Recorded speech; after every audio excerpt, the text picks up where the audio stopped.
How can I be a good employee? Read Proverbs consistently, but 4 main things.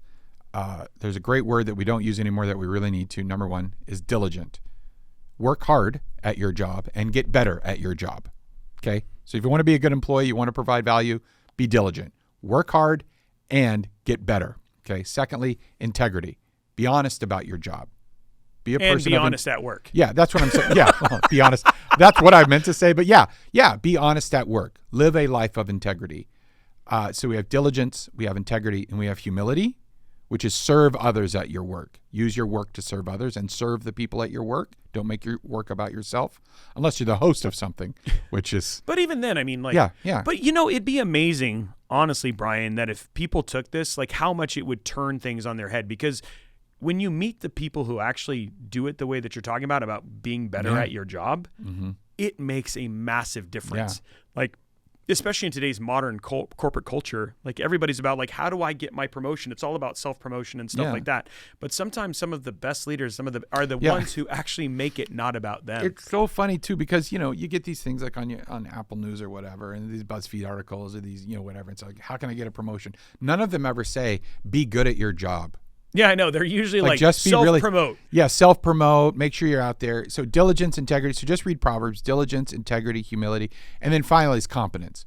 Just be good at your job. Whatever your job is, be good at it. Care about your job.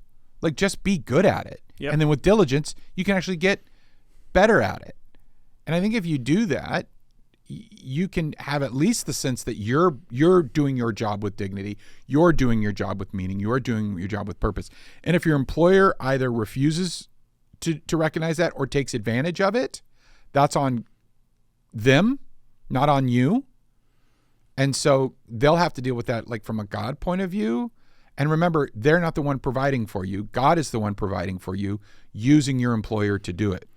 And it's funny because I think one of the things that, and I know we've talked about this in past episodes though, but if you feel like this is something that you're struggling with individually and you're just listening in the car or watching on YouTube or whatever it was, if you have these questions, the one thing that's so powerful about being in a church is that community.